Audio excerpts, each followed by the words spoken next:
Assalamualaikum warahmatullahi wabarakatuh. Bertemu lagi bersama Ibu Ade dari SMP PUI Palimanan. Apa kabarnya semua anak-anak?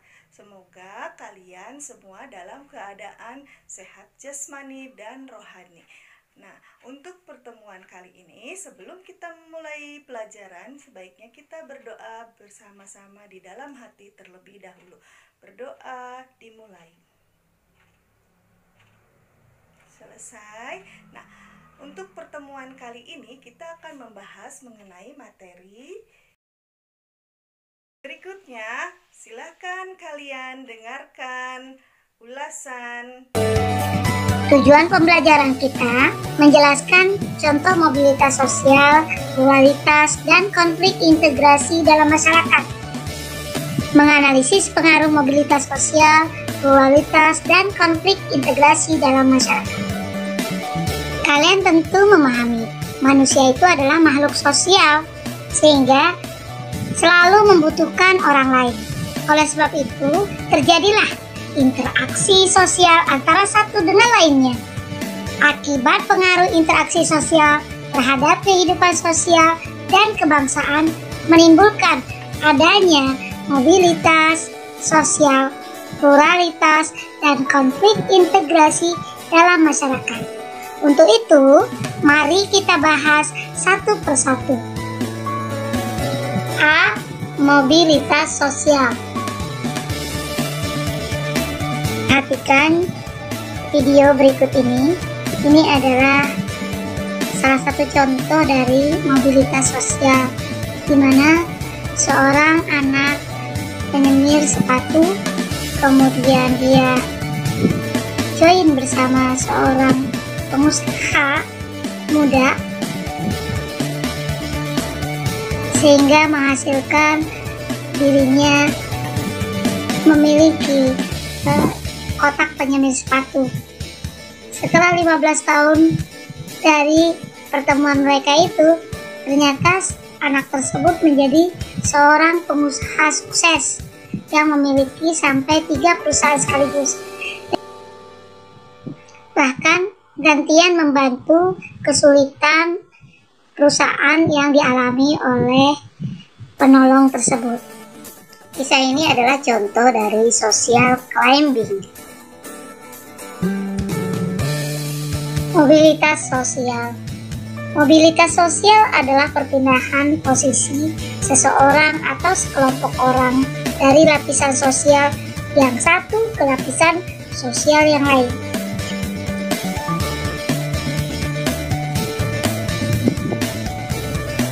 Ada 2 jenis mobilitas sosial, yaitu mobilitas sosial vertikal dan mobilitas sosial horizontal. Mobilitas sosial vertikal adalah perpindahan seseorang atau kelompok dari suatu kedudukan sosial ke kedudukan sosial lainnya yang tidak sederajat, baik ke arah yang lebih tinggi maupun ke arah yang lebih rendah. Mobilitas sosial vertikal ada 2. Yang ke atas namanya mobilitas sosial vertikal atau social climbing, sedangkan yang ke bawah atau lebih rendah disebut sosial vertikal menurun atau social sinking.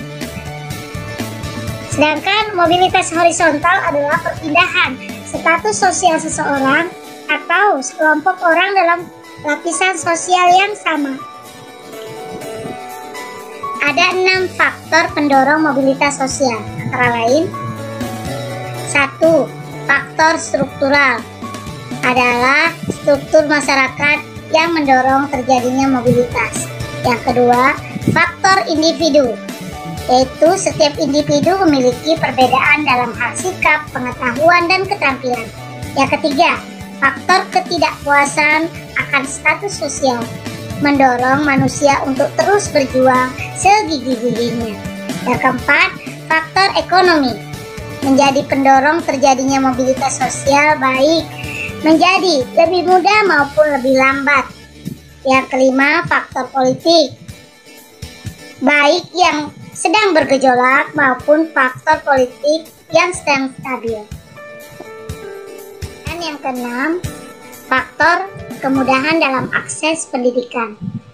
Program peningkatan pendidikan merupakan faktor penting bagi pendorong mobilitas sosial.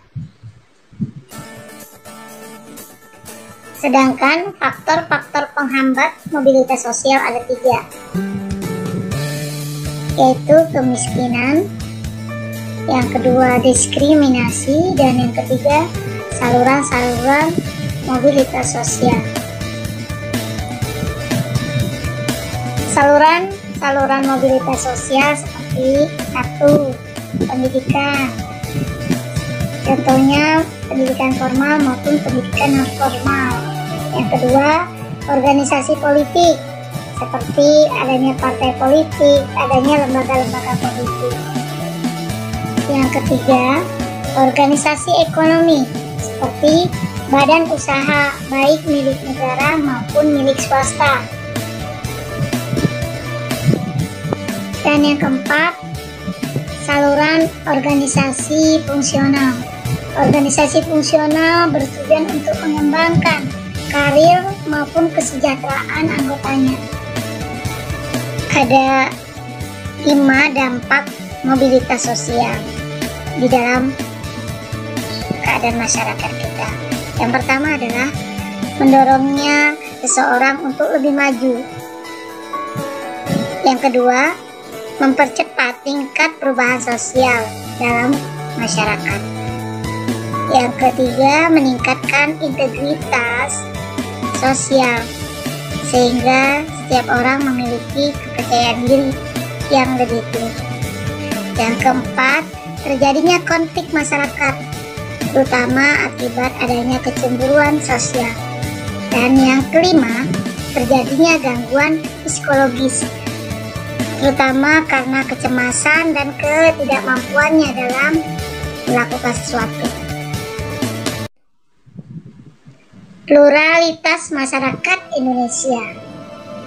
Indonesia adalah negara yang terdiri dari ribuan pulau besar maupun kecil, membentang dari Sabang sampai Merauke, di antara benua Asia dan benua Australia, yang memiliki kekayaan dan keanekaragaman masyarakat, baik suku, agama, ras, pekerjaan, budaya, sehingga pemimpin-pemimpin besar bangsa Indonesia mengangkat kalimat suci Bhinneka Tunggal Ika, yang artinya berbeda-beda tetapi tetap satu juga, sebagai moto hidup dan berbangsa di Indonesia. Keberagaman Indonesia ini merupakan potensi bagi bangsa Indonesia untuk mengembangkan kesejahteraan dan integritas bangsa yang bermartabat. Pluralitas dapat juga dikatakan sebagai multikultural, yang artinya adalah banyak budaya.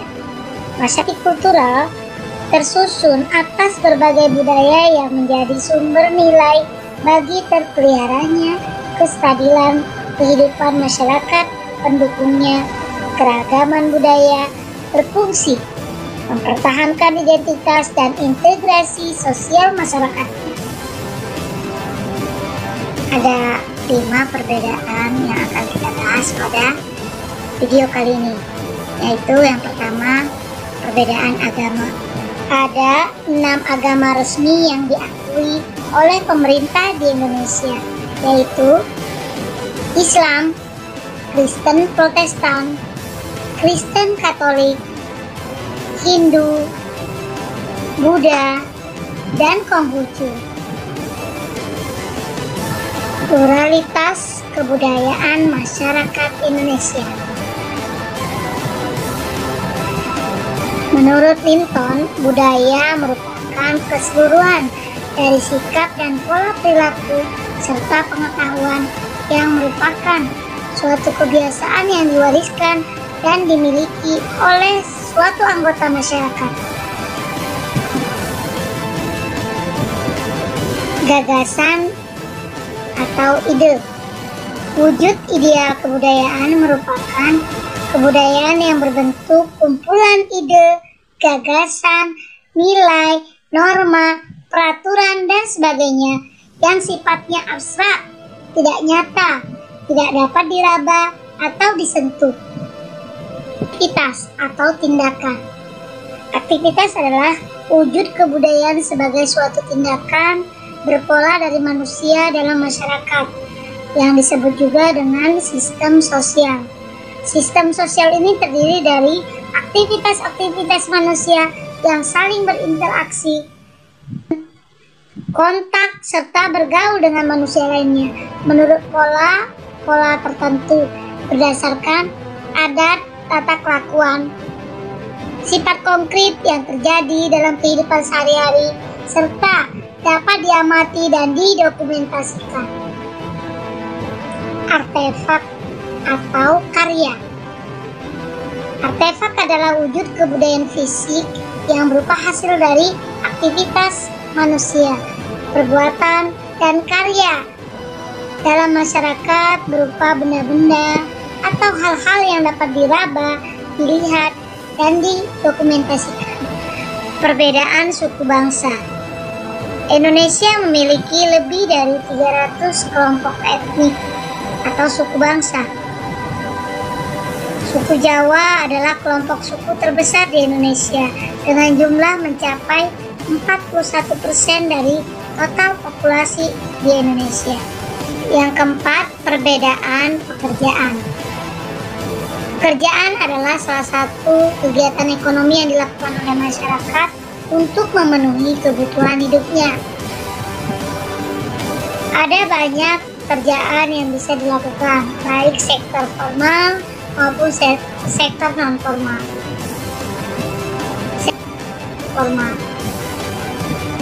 Sektor formal adalah pekerjaan yang terikat secara langsung oleh sistem yang berlaku. Sedangkan pekerjaan non-formal adalah pekerjaan yang dilakukan mandiri, penghasilannya tidak tetap, dan tidak memiliki waktu kerja yang tetap. Konflik dan integrasi dalam kehidupan sosial. Yang pertama, konflik sosial. Pengertiannya adalah: yang pertama, menurut Robert M.Z. Lawang, konflik adalah perjuangan untuk memperoleh hal-hal yang langka seperti nilai, status, kekuasaan, dan sebagainya. Sedangkan menurut Kartono, konflik merupakan proses sosial yang bersifat antagonistik dan terkadang tidak bisa diselesaikan karena dua belah pihak yang berkonflik memiliki tujuan, sikap, dan struktur nilai yang berbeda. Integrasi sosial.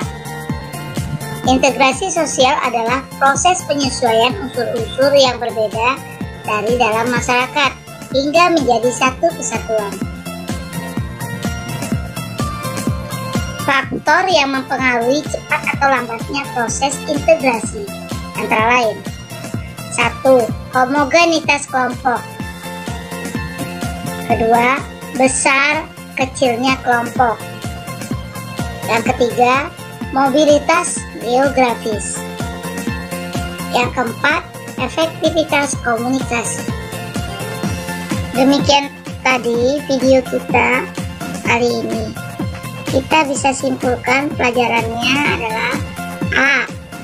Mobilitas sosial, B.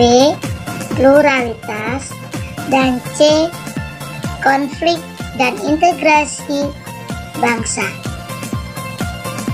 Demikian anak-anakku sekalian, semangat belajar dan jaga kesehatan. Sampai jumpa pada video ibu berikutnya.